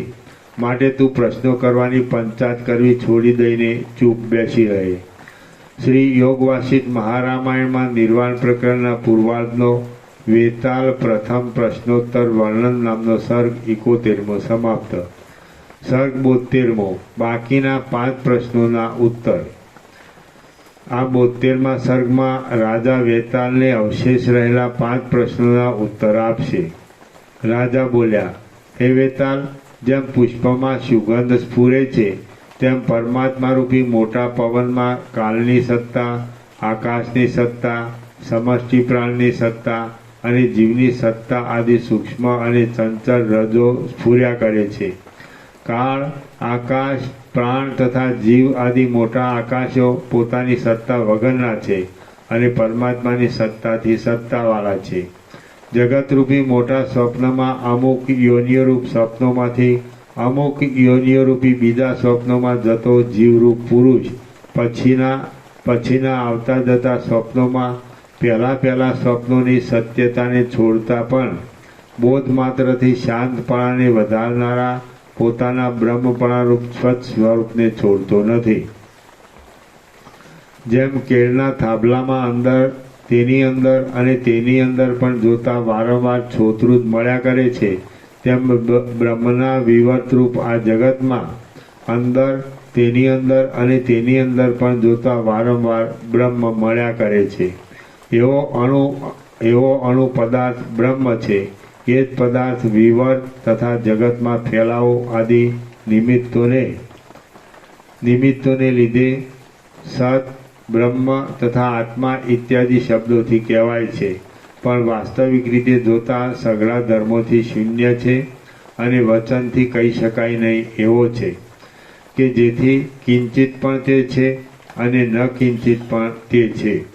વસ્ત્રની સત્તા તંતુની સત્તામાં, તંતુની સત્તા કપાસની સત્તામાં, કપાસની સત્તા કપાસના ફળની સત્તામાં, ફળની સત્તા છોડની સત્તામાં, છોડની સત્તા બીજની સત્તામાં અને બીજની સત્તા માટી તથા જળ વગેરેની સત્તામાં ઇત્યાદિ ક્રમથી જે સત્તા ધારવામાં આવે છે તે સત્તા તે અનુભવોએ બનાવેલા આકારોને ત્યજીને જેમ કેળનો સ્તંભ છોતરામાં પૂરો થાય છે તેમ ચિન્માત્રમાં પર્યાવસાન સમાપ્તિ પામે છે. માટે એ નિર્મળ ચિન્માત્ર જગતરૂપે ફેલાયેલું છે. સૂક્ષ્મ હોવાથી અને મન વચન આદિથી અલભ્ય હોવાથી પરમાત્મા પરમ અણુ કહેવાય છે. પોતાના પરમ અણુપણાને અતિ સૂક્ષ્મપણાને નહીં છોડતા એ પરમાત્માની આગળ બ્રહ્માંડ, આકાશ, પ્રાણીઓનો સમૂહ, સૂર્યમંડળ અને મેરુ એ પણ અત્યંત અણુ છે. કેમ કે અનંતપણાને લીધે એ પરમાત્મા જ પોતે બ્રહ્માંડ તથા આકાશ આદિનું મૂળ કારણ છે. આ જગત આદિ કે જે મર્યાદાવાળું હોવાથી સ્વપ્નના જગતની પેઠે તુચ્છ છે, તે અણુ છતાં પણ અત્યંત અનંતપણું ધરાવનારા પરમાત્માની આગળ પરમાણુની જેમ જણાય છે. જ્ઞાન માત્ર આત્મા કે જે ચક્ષુ આદિથી અલભ્ય હોવાને લીધે પરમ અણુ છે, સર્વને ભરપૂર કરનાર હોવાને લીધે મોટા પર્વત સમાન છે અને અધ્યારોપની દ્રષ્ટિથી સર્વ જગતરૂપી અવયવવાળા હોવા છતાં પણ અપવાદની દ્રષ્ટિથી નિરવયવ છે. તેના શિલાના ગર્ભ જેવા ઘાટા ગર્ભમાં આ ત્રૈલોક્ય ઘાટી મજ્જારૂપ છે. હે વેતાલ, આ સઘળું બ્રહ્માંડ એ જ્ઞાન માત્ર પરમાત્માની અંદર મજ્જારૂપ છે એમ સમજ. હે મૂર્ખ વેતાલ, સઘળા જગતો જ્ઞાન માત્ર બ્રહ્મમાં કલ્પનાથી જ બેઠેલા છે. બ્રહ્મપદ કે જે શાંત છે, સ્વાભાવિક રીતે સુકુમાર છે અને મર્યાદા વગરનું છે, તેમાં તારા જેવાઓની તો ચાંચ પણ કૂંચે એમ નથી. એટલા માટે તું મારા વચનને અનુસરીને તેનો અનુભવ કર અને અભિમાનને ત્યજીને બેસી રહે. શ્રી યોગ વાસિષ્ઠ મહારામાયણમાં નિર્વાણ પ્રકરણના પૂર્વાર્ધનો વેતાલ પ્રશ્નોત્તર વર્ણન નામનો સર્ગ 72મો સમાપ્ત. સર્ગ 73મો વેતાલનું શાંત થવું. આ 73મા સર્ગમાં વેતાલના પ્રશ્નોના નિર્ણયની સ્થિતિનો ઉપદેશ કહીને પછી ભગીરથ રાજાના વૃત્તાંતનો ઉપક્રમ જાહેર કહેવામાં આવશે. વશિષ્ઠ બોલ્યા, હે રામચંદ્રજી, વેતાલ એ પ્રમાણે રાજાને મોઢેથી સાંભળીને વિચારના પરિચયવાળી બુદ્ધિ ઉપરથી રાજાને તત્વવેત્તા જાણીને શાંત થયો અને શાંત મનવાળો થઈને એક બ્રહ્મ તત્વનું યોગ્ય રીતે મનન કરી ભયંકર ભૂખને પણ ભૂલી ગયો અને સમાધિસ્થ થયો. હે રામચંદ્રજી, આ તમારી પાસે વેતાલના પ્રશ્નોની જાળ તથા તેનું રાજાએ કરેલું ભેદન કહી સંભળાવ્યું. રાજાએ કહેલા ક્રમ પ્રમાણે ચૈતન્યરૂપી અણુમાં આ જગત રહ્યું છે. ચૈતન્યરૂપી અણુના ગર્ભમાં રહેલું આ જગત બાળકે ભ્રાંતિથી કલ્પેલા વેતાલના શરીરની જેમ વિચારથી લય પામે છે અને તેનું જે અધિષ્ઠાન છે તે જ અવશેષ રહે છે. તમે સઘળા વિષયોમાંથી ચિત્તને ખેંચી લઈને તે ચિત્તને પરમાત્મામાં જોડી દો અને સઘળી ઈચ્છાઓને ત્યજી દઈને શાંત બુદ્ધિથી રહો. હે મનન કરનારા રામચંદ્રજી, મનને મનથી જ આકાશના જેવું નિર્લેપ કરીને એક પરબ્રહ્મમાં જે સઘળી વૃત્તિઓના લયથી ચિત્તને શાંત કરી મોહનો ત્યાગ કરો. સ્થિર બુદ્ધિવાળા થાઓ અને સર્વત્ર બ્રહ્મ દ્રષ્ટિ કરતા રહો. જે પુરુષ ભગીરથ રાજાની પેઠે મનથી અસંગપણું રાખીને આવી પડેલા વ્યવહારને અનુસરે છે તેના કષ્ટ સાધ્ય કાર્યો પણ જેમ ભગીરથ રાજાનું કાર્ય સિદ્ધ થયું હતું તેમ સિદ્ધ થાય છે. સંપૂર્ણ શાંત મનવાળા, અત્યંત તૃપ્ત વૃત્તિવાળા અને સમ તથા સુખમય આત્મ સ્વરૂપની અંદર સર્વદા રહેનારા પુરુષના મનોરથો અત્યંત દુર્લભ હોય તો પણ જેમ સગર રાજાના પુત્રોને તથા તેમણે ખોદેલા સમુદ્રને સુખ આપનારો ભગીરથ રાજાનો ગંગાજીને પૃથ્વી પર ઉતારવાનો મનોરથ અનાયાસે સિદ્ધ થયો હતો તેમ સિદ્ધ થાય છે. શ્રી યોગ વાસિષ્ઠ મહારામાયણમાં નિર્વાણ પ્રકરણના પૂર્વાદનો વેતાલ આખ્યાન નામનો સર્ગ 73મો સમાપ્ત. સર્ગ 74મો ભગીરથ અને ત્રિતલ મુનિનો સંવાદ. આ 74મા સર્ગમાં ભગીરથ રાજાના ગુણોનું, તેને વિચારથી થયેલી ચિંતાનું અને ત્રિતલ મુનિની સાથે થયેલા સંવાદનું વર્ણન કરવામાં આવશે. રામ બોલ્યા, હે મહારાજ, ચિત્તના જે પ્રકારના ચમત્કારથી ભગીરથ રાજા ગંગાજી ઉતારી શક્યા હતા તે ચમત્કાર મારી પાસે કહો. વશિષ્ઠ બોલ્યા, સમુદ્ર સુધીની પૃથ્વીનો અધિપતિ, મહાધર્માત્મા અને પોતાના કૌશલ દેશનો તિલક જેવો ભગીરથ નામનો રાજા હતો. જેમ ચિંતામણીની પાસે સંકલ્પ કરતા ધારેલી વસ્તુઓ મળે છે તેમ એ રાજાની પાસેથી સંકલ્પ કરતા માગણ લોકોને ધારેલા ધનો મળતા હતા. દાન આપવાના સમયમાં ધન જતું રહેવાથી કશી ગ્લાનિ નહીં થતાં એ રાજાનું મુખ ચંદ્ર જેવું પ્રસન્ન જ રહેતું હતું. એ રાજા મહાત્મા લોકોના સંસાર વ્યવહારને ચલાવવા માટે તેઓને નિરંતર ધન આપ્યા કરતો હતો અને જેમ કામધેનુ ગાય લોકોને સઘળી વસ્તુઓ આપનારી હોવા છતાં પણ પોતે ખડ ખાવાનું છોડતી નથી, તેમ તે પોતાના રાજકીય હકથી મળેલા ઘાસને પણ તે છોડતો નહોતો. જેમ ગોળ ફરતા પ્રકાશતા લોઢાના યંત્રમાં રહેલો વજ્ર, હીરો, વેધકમણી પોતાથી નીચેના હીરાને વજ્રને વિંધીને ગુણવાન દોરીવાળો બનાવે છે, તેમ ભગીરથ દુષ્ટો પર આક્રમણ કરીને તેમના દેશ વગેરે જીતી લઈ પોતાના પગ તળે રાખીને તેમના દુરાચરણ દૂર કરીને તેમને ગુણવાન બનાવતો.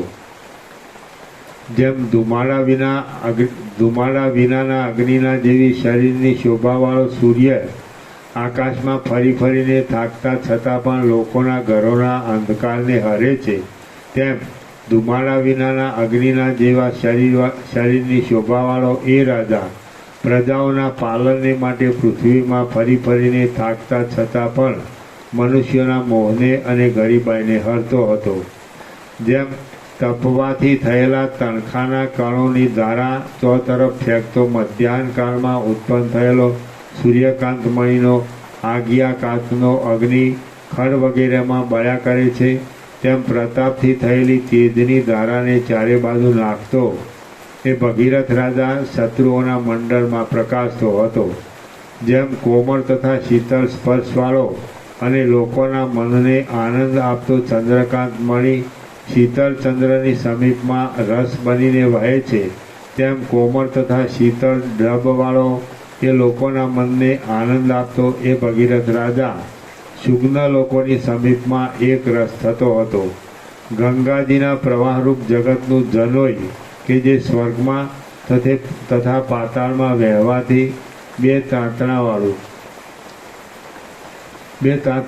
હતું, તેનો ત્રીજો તાંતણો એ પ્રવાહને પૃથ્વીમાં લાવીને એ રાજાએ પૂર્યો છે. જેમ તે રાજાએ માગણ લોકોના સમૂહને ઘણા ધનની લાલચ હોવાને લીધે કેમે પૂરી સંતોષી શકાય નહીં એવા છતાં પણ ધનથી પૂર્યો હતો, તેમ અગત્ય મુનિએ સુકાવી નાખેલા સમુદ્રને તે સમુદ્ર કેમે પૂરી શકાય નહીં એવો છતાં પણ તે રાજાએ ગંગાજીના પૂરથી પૂર્યો હતો. સર્વ લોકોને મિત્રની જેમ રાખનારા એ ભગીરથ રાજાએ પાપથી અને બ્રાહ્મણના શાપથી અધોગતિ પામેલા પૂર્વજોને ગંગાજીરૂપ નિસરણી મૂકીને બ્રહ્મલોકમાં ચઢાવ્યા હતા. એ રાજા બ્રહ્માનું, શંકરનું અને જહ્નુ મુનિનું તપથી આરાધન કરતા સતત એકરૂપ જળ નીચેવાળા મનથી વારંવાર ખેદ પામ્યો હતો. જુવાનીમાં હોવા છતાં પણ આ લોકની ગરબડ ભરેલી આ સ્થિતિનો વિચાર કર્યા કરતા એ રાજાને જેમ ઉજ્જળ પ્રદેશમાં પણ દૈવ ગતિથી લતા ઉત્પન્ન થાય, તેમ જુવાનીમાં પણ તમારી પેટે વૈરાગ્યની ભાવના ઉત્પન્ન થઈ. તેથી એ ભગીરથ એકાંતમાં બેસીને સંસારના વ્યવહારનો વિચાર કરવા લાગ્યો કે આ જગત સાચું પણ નથી, ખોટું પણ નથી, પણ સદા રોગના જેવું વ્યાકુળ રહે છે. વખતો વખત દિવસ અને રાત્રિ આવ્યા કરે છે, એની એ લેવડ દેવડ ચાલ્યા કરે છે. એકના એક જ રસ વિનાના દુઃખોનો વધારો કરતા કર્મોમાં પ્રાણીઓ રત રહે છે, પણ કોઈ પરબ્રહ્મનો વિચાર કરતા નથી. એ ભગીરથ એકાંતમાં બેસીને સંસારના વ્યવહારનો વિચાર કરવા લાગ્યો કે આ જગત સાચું પણ નથી, ખોટું પણ નથી, પણ સદા રોગના જેવું વ્યાકુળ રહે છે. વખતો વખત દિવસ અને રાત્રિ આવ્યા કરે છે, એની એ લેવડ દેવડ ચાલ્યા કરે છે. એકના એક જ રસ વિનાના દુઃખોનો વધારો કરતા કર્મોમાં પ્રાણીઓ રત રહે છે, પણ કોઈ પરબ્રહ્મનો વિચાર કરતા નથી. જે કર્મનું ફળ પ્રાપ્ત થવાથી આ લોકમાં બીજું કંઈ પામવાનું જ અવશેષ ન રહે, તે જ કર્મ ઉત્તમ કર્તવ્ય માનું છું. જે કર્મનું ફળ પ્રાપ્ત થવાથી આ લોકમાં બીજું કંઈ પામવાનું જ અવશેષ ન રહે, તે જ કર્મ ઉત્તમ કર્તવ્ય માનું છું. બાકીના કર્મો તો વિસૂચિકાની જેમ દુઃખદાયી ફળોવાળા જ છે. મૂળ બુદ્ધિવાળા લોકો વારંવાર એના એ કર્મો કરતાં લજ્જા પામતા નથી. સારી બુદ્ધિવાળો કયો પુરુષ બાળકની જેમ એના એ કર્મો કરે, કોઈ ન કરે. વશિષ્ઠ બોલ્યા, હે રામચંદ્રજી, આ પ્રમાણે વિચાર કરતા એક દિવસે મનમાં ઉદ્વેગ પામેલા અને સંસારથી અત્યંત ભય પામેલા એ ભગીરથ રાજાએ એકાંતમાં ત્રિતલ નામના ગુરુને નીચે પ્રમાણે પૂછ્યું. ભગીરથ બોલ્યો, હે મહારાજ, અંદર સાર વિનાની અને લાંબા કાળથી ભમતા જીવોને રાગ દ્વેષાદિના ફળરૂપ થતી આ સંસારરૂપ જાડીઓમાં અમે બહુ જ ખેદ પામ્યા છીએ. હે ગુરુજી, સંસાર આપનારા જરા, મરણ તથા મોહ આદિરૂપ સઘળા દુઃખોનો અંત શી રીતે આવે? ત્રિતલ બોલ્યો, હે રાજા, વૈરાગ્ય તથા શ્રવણ આદિ ઉપાયો વડે લાંબા કાળ સુધી અભ્યાસ કરેલી એકાગ્રતારૂપ સમાધિ રૂપે અને અમુક સમયે બન્યું તેવા કાળની મર્યાદા નથી. તે અનાદિ સિદ્ધ બ્રહ્મરૂપે પ્રકટ થયેલ જ્ઞેય વસ્તુ આત્મતત્વના બોધથી સઘળા દુઃખો ક્ષય પામે છે. ત્રિતલ બોલ્યો, હે રાજા, વૈરાગ્ય તથા શ્રવણ આદિ ઉપાયો વડે લાંબા કાળ સુધી અભ્યાસ કરેલી એકાગ્રતા રૂપ સમાધિ રૂપે અને અમુક સમયે બન્યું તેવા કાળની મર્યાદા નથી તે અનાદિ સિદ્ધ બ્રહ્મરૂપે પ્રગટ થયેલ જ્ઞેય વસ્તુ આત્મતત્વના બોધથી સઘળા દુઃખો ક્ષય પામે છે. દેહાભિમાન આદિ ગ્રંથિઓ ચારેકોરથી તૂટી જાય છે અને સઘળા સંશયો તથા સઘળા કર્મો નષ્ટ થઈ જાય છે. અત્યંત શુદ્ધ અને જ્ઞાનરૂપ જે આત્મા છે તે જ જ્ઞેય છે એમ વિદ્વાનો સમજે છે. એ આત્મા સર્વદા સર્વવ્યાપક છે અને તેનો નાશ પણ થતો નથી તથા તે પ્રકટ પણ થતો નથી. ભગીરથ બોલ્યો, હે મુનીશ્વર, ચૈતન્ય માત્ર નિર્ગુણ, શાંત, નિર્મળ અને કદી પણ સ્વરૂપથી ભ્રષ્ટ ન થાય એવું આત્મતત્વ છે એમ હું સમજું છું અને દેહ વગેરે બીજું કાંઈ પણ આત્મા નથી એમ પણ સમજું છું.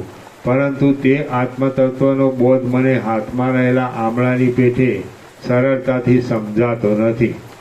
હે મહારાજ, હું સઘળા વિક્ષેપોથી શાંતિપૂર્વક કેવળ બ્રહ્મના જ બોધવાળો શા ઉપાયથી થાઉં? ત્રિતલ બોલ્યો, અભિમાન દૂર કરનારા સાધનો વડે મનને પ્રથમ આત્મામાં જોડવું. તેથી જીવ પૂર્ણ સ્વભાવવાળો થાય છે અને ત્યાંથી પાછો પડતો નથી.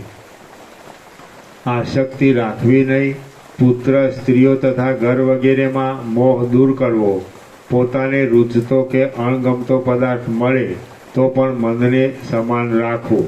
એકાગ્રપણાથી નિરંતર આત્માની ભાવના કરવી. તેમાં જ એકાંત દેશનું સેવન, લોકોના સમાગમમાં રહેવાની અરુચિ અને શ્રવણ, મનન તથા નિધિધ્યાસનનો અભ્યાસ કરવો. એ સાધનોથી આત્મતત્વનો સ્પષ્ટ બોધ થાય છે. આત્મતત્વને સમજવું એ જ જ્ઞાન કહેવાય છે અને એથી જે કાંઈ ઉલટું છે તે સઘળું અજ્ઞાન કહેવાય છે. હે રાજા, એ સઘળા સાધનોનું મૂળ અહંકારનો અભાવ છે. અહંકારનો અભાવ થાય તો રાગનો તથા દ્વેષનો ક્ષય કરનારું સંસારરૂપી રોગના ઔષધરૂપ જ્ઞાન પ્રાપ્ત થાય છે. ભગીરથ બોલ્યો, હે મહારાજ, પર્વતમાં લાંબા કાળથી જામી ગયેલા વૃક્ષની પેઠે આ શરીરમાં લાંબા કાળથી જામી ગયેલો અહંકાર શી રીતે છોડી શકાય? ત્રિતલ બોલ્યો, પુરુષ પ્રયત્નથી ભોગોના સમૂહની વાસનાને છોડી દઈ જે પુરુષ પોતાના શુદ્ધ આત્માનો સાક્ષાત્કાર કરે છે તેનો અહંકાર નષ્ટ થાય છે. હું રાજા છું તો મારાથી ભિક્ષા શી રીતે માગી શકાય? ઇત્યાદિ પ્રકારની લજ્જા વગેરે સઘળું બંધનકારી પાંજરું છે. એ જ્યાં સુધી સર્વના ત્યાગરૂપી સાધનથી ભાગ્યું નથી ત્યાં સુધી અહંકાર નષ્ટ થાય નહીં. તમે બુદ્ધિથી એ સગળાનો ત્યાગ કરીને નિશ્ચળ રહો તો અહંકારનો લય થાય એટલે તમે જ પરમપદ છો એમ સમજાય. છત્ર ચામરાદિક સઘળા રાજચિહ્નોને ભયને તથા સઘળી તૃષ્ણાઓને છોડી દઈ એક પાય પણ ન હોય તેવા ગરીબ થઈ સઘળી લક્ષ્મીને શત્રુઓના નેત્રમાં સોંપી દઈ અહંકારને તથા દેહના અનુસંધાનને પણ છોડી દઈ તમે શત્રુઓના ત્યાં જ ભિક્ષા માગો અને પૂર્ણપણાને લીધે મારી પાસેથી પણ કશું સમજવાની ઈચ્છા વગરના થાઓ તો એ સઘળા ઉત્કૃષ્ટ ગુણોને લીધે તમે જ પરબ્રહ્મરૂપ થશો. પછી તમને સંસાર પ્રાપ્ત થવાની સંભાવના પણ નહીં રહે. સર્ગ 74મો સમાપ્ત. ઓમ ઓમ ઓમ ઓમ ઓમ ઓમ. પ્રસાદ આપી દે.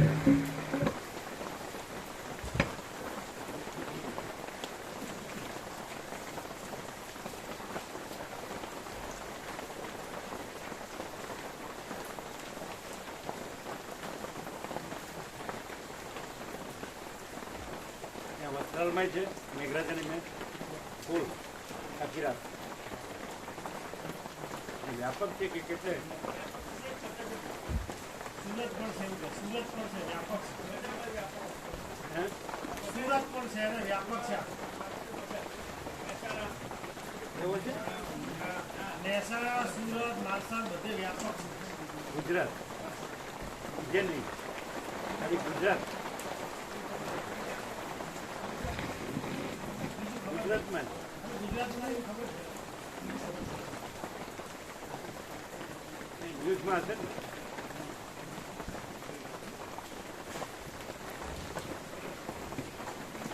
ન્યૂઝમાં હશે ને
ઇડલી બનાવેલી છે ને 2 મિનિટ જ લાગશે આનંદ પ્રોગ્રામને લઈ ઇડલી સંબંધ બનાવ્યો છે ને બધું છે ફૂલ આનંદ પ્રોગ્રામ થોડું લાઈન થાય હા બેશક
જ્ઞાની કાકા પ્રભુ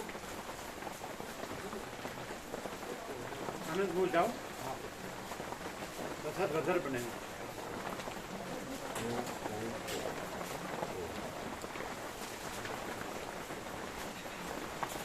પેલા ક્યાં ગયા તમારા જયંતિ પ્રભુ ક્યાં ગયા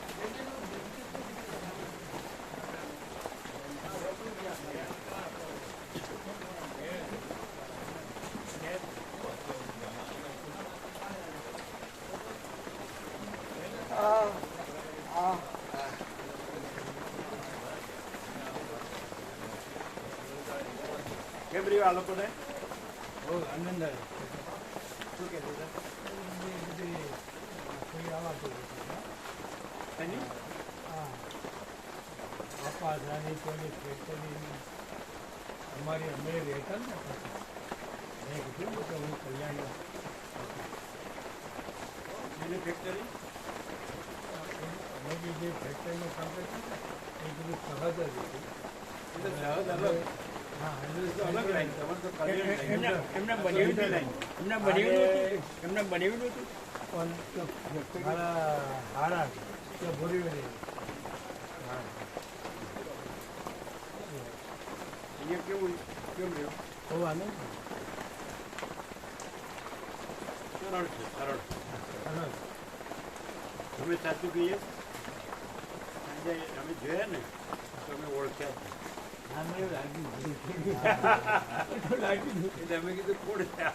થોડું લાગ્યું તમે ઓળખ્યા એમ? અમે તો ઓળખી ગયા કીધું અમે નતો ઓળખ્યા. અમને કીધું અમે કીધું ના, ના. એ કે આવી અમે ગયા. તમને પૂછ્યું ને કે આખું કોણ ભાવિક છે?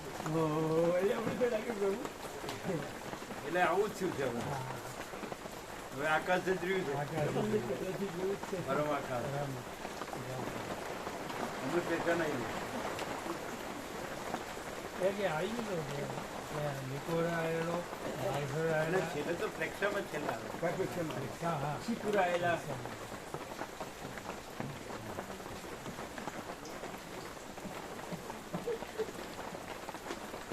પેલા અરુણપુરનો મિત્ર આવ્યો હતો પ્રવીણ પ્રભુ.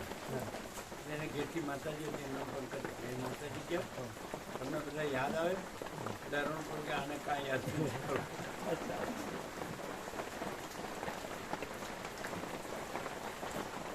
આને માતા પિતા યાદ આવે, અને ગુરુજીનો આશ્રમ યાદ આવે.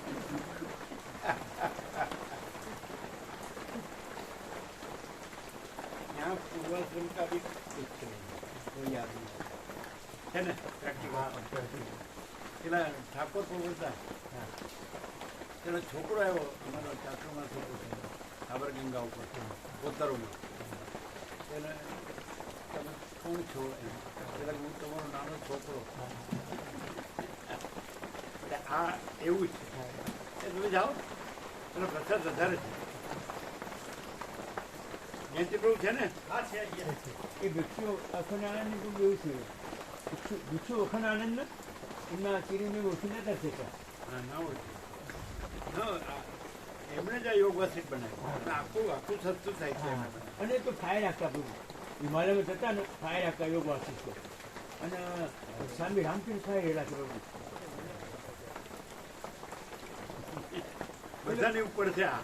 હા બોલો જ્યાં પોતે જ નથી અને જગતે નથી અને બસ. એ પછી સરસ છે પણ છતાં પ્રભુનો જે પ્રકાશ છે ને એ તો એક રસ થઈ જાય એક રસ થઈ જવાય એ જુદું ના રહે જરાય ભેદ ના રહે છે જ નહીં ને ભેદ. હા, નથી. ભેદ રાખે તો હા, નથી નથી વાત કરી શકતી પણ અહીંયા તો છે જ નહીં. એ અમે કહ્યું ને કાલે એને હા કે એણે પોતાનું કહ્યું કે મને આવું થયું એટલે હા ઉપવાસ કર્યા એટલે પછી મને કાંઈ હા મોહ ન રહ્યું. હા એટલે અમે તો બાળપણથી આકાશ અનંત દેખાતું, આ ને આ બધું દેખાતું જ નથી બાળપણથી. એમ કહ્યું હતું આ ને, કીધું અમે એને કહ્યું તમે હતા ને કે બાળપણથી અમને આ બસ અનંત અનંત જ દેખાતું, આકાશ જ દેખાતું હતું. આ પણ નહોતું દેખાતું ને આ બધું પણ નહોતું દેખાતું. આ કીધું બાળપણથી કહ્યું કે એ સમજે જ છે, એને ખબર જ છે. એને ખબર હોય. હા ખબર. કારણ કે બધા એ લોકો ખૂબ ધર્મ ધ્યાન ખૂબ કરે. હા ખરું બધું હમણાં વિક્રમ બધા એ જ છે બધા ત્યાગ વૈરાગ્ય ખૂબ બધા ને આ હા બસ અને મા સતીજીની પ્રેરણા ખૂબ ને ચાલુ હોય ને ત્યાં આગળ જ વિચરે છે. હા અત્યારે મલાડમાં જ છે એટલે એ લોકો લાભ લે ને હા એટલે કે આમ કરો, હા આ કરો, હા એ આ કરો, આ આ ત્યાગ કરો. ઉઘાડ થતો રહે બધું એટલે એ વસ્તુ આજે કોઈનામાં જોવામાં નથી આવતી. નથી બધું બધા પૈસાને ભોગવો જ બધી વાસના. અમને સવારે એવું થયું કેટલા કથાકારો ને કેટલા બધી ચાલે છે પણ આ મૂળ વસ્તુ તો કોઈને ખબર જ નથી અહીંયા બરાબર ખબર પડે બધું. અહીંયા ટોળા ન થાય હા કારણ કે બધાને પૈસાને ભોગવો જ હા, એ કેમ કરવું છે. વિદેશમાં જતા રહે. હા એટલે જ કરવું છે ને આ જેણે આ જોયું છે ખબર છે તો એણે અંદરથી જોયું નથી, અંદરથી સાંભળ્યું નથી, હા હા અંદરથી ગણ્યું નથી. હા એટલે વયા જાય ડોલરમાં ને ભોગવું. નથી ખ્યાલ આવતો? જો અંદરથી થયું હોય તો કેમ અમે હલતા જ નથી આમાંથી બધા વયા જાય કારણ કે છે જ નહીં, આ જગત છે જ નહીં ત્રણ કાળમાં એમ, અને આમ જ સાંભળવાનું આમ જ. પણ જેને થોડો પણ ભ્રમ છે તો એ જવાનું, અને થોડો પણ ભ્રમ નથી તો એ ટકવાનું. એને એને એમ છે કે આ હું જાઉં છું એ છે. છે તારે એવું માને છે સાચું. જો એને એમ થાય કે આ ભ્રમ છે જ નહીં, હું છે જ નહીં, જગત છે જ નહીં, મારું છે જ નહીં, તો આ છોડે જ નહીં. ચલો તમે લોકો જાઓ છો તો એનાથી પણ અમને સારી જગ્યાએ બતાવો, તમે જઈએ સારી વસ્તુ બતાવો. તો શું કામ જાય છે? એ ભ્રમ છે. ખાલી શબ્દોથી હારે છે, શબ્દોથી બોલે છે કે ભાઈ માથી આકાશ ને એમ. પણ એટલે એ શબ્દ નથી, પોતે નથી, જગત નથી, અને એ અનંત જ છે એક અને પ્રકાર. પણ એ એવું થયું નથી એટલે જાય છે. એ તો પાછું અવસ્થા થઈ હોય છે, આગળ પાછળ કશું નથી હોતું, જરૂરે નથી હોતી. તો કે અમે ત્યાં જ રહીએ છીએ, પણ ત્યાં જ કેમ, અહીંયા કેમ નહીં? અને ના રહેવાનું જે અહીંયા રહે છે તે પણ નથી હે? એટલે છે એટલે ઓછું થાય ને વધુ થાય, છે એટલે ઓછું થાય ને વધુ થાય, કે છે જ નહીં, છે જ નહીં. થોડો રહે છે ભ્રમ થોડો રહે આમ ચોખ્ખું નથી, આર પાર નથી. અમે કીધું નહીં કે અમને તો બાળપણ નથી જવું કે આનો તાકાત જ છે, અને આ પણ નથી ને આ બધું દેખાય, આ કાંઈ દેખાતું નથી, કાંઈ છે. અને આ અંદરની સાચી શાંતિ જ હતી, આ જ હતી અંદરથી પહેલેથી. એવું કઈ નથી કે આ પકડીને છોડ્યું, ત્રણ ચેક છે આ જગ્યા ને પેલી જગ્યા એવું છે. એટલે એવી તો ખબર પડે જ ને. જો અહીંનું ઓળખાય ને તો પોતામાં ઓળખાય, કારણ કે અહીંનું ઓળખાય એ પોતામાં ઓળખાય ને તો પોતાનું ઓળખાય કે એ જ છે, પછી ભેદ નથી. અહીંનું ઓળખાતું નથી એટલે સત્યની પરખ ને સત્યની આદર કરે. અહીંનું ઓળખાય તો એ ક્યાં ઓળખાવાનું? પોતામાં ઓળખાય ને તો પોતાનું ઓળખાય. પછી અહીંનું ને પોતાનું નથી, એ પછી અનંત જ છે, અખંડ જ. કેવું છે?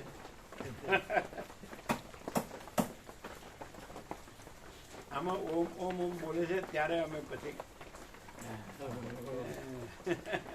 ખબર પડે ત્યાં સુધી તો અલગ નિરંજન, પછી કે પ્રસાદ આપી દે ત્યારે. આ કહેવાનું, વાંચવાનું કે કહેવાનું કે સાંભળવાનું કે યાદ રાખવાનું કે ભૂલવાનું કશું છે જ નહીં, અખંડ અવિનાશી જ છે. સારું ચાલો.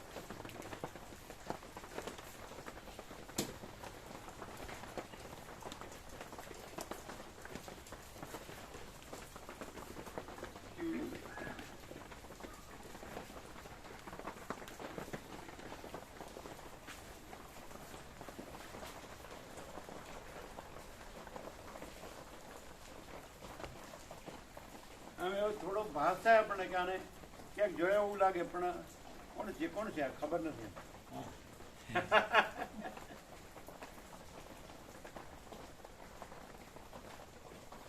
એ તો ત્યારે ત્યારે રાતોરાત આપણે શ્રીમદ રાજચંદ્ર આશ્રમ જ મોકલી જાય. પેલા કમલેશ પ્રવારે કે ભાઈ આ અરુણ પ્રભુના રિલેટિવ એમ કીધું કે અરુણ પ્રભુના રિલેટિવ. અને આ બધા મારું મારું કરીને પછી કે અમે તો એમાં જ રહીએ. એ મારામાં જ એમાં કેમ રહ્યો છો, આમાં એમાં કેમ રહેતા ના રહેવાય, નથી રહેવાતું. સમજાય છે કે નહીં? અમે મારામાં એમાં રહીએ છીએ, તો આમાં એમાં કેમ? આ તો એ જ છે, તો એમાં જ એમાં કેમ નહીં રહેવાનું અને મારામાં એમાં રહેવાનું? કેવું સમજાવતા કેવું આવડે, અને અમે પાછા સમજી જઈએ.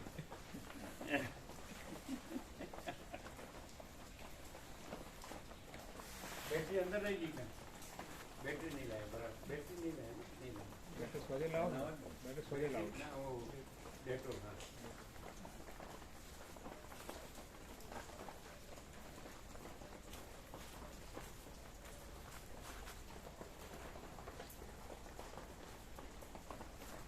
છે જ વિચારવાણી શબ્દ અર્થ કશું છે જ નહીં. આભાસ આકાર વિકાર કે દ્રશ્ય કે મોટું નાનું કે વધુ ઓછું કે સાચું ખોટું કે સારું નરસું કે કોઈ આકાર છે જ નહીં. અને આખું પછી તો એ ત્યાં વાણી નથી, વિચાર નથી, મન નથી, જીવ નથી, સાક્ષી નથી, એનાથી પણ ઉપર, સૂર્યથી પણ ઉપર એમ એ સહજ છે જ અને બીજું નથી જ. પછી એમાં ઓછું થાય છે ને વધુ થાય છે ને.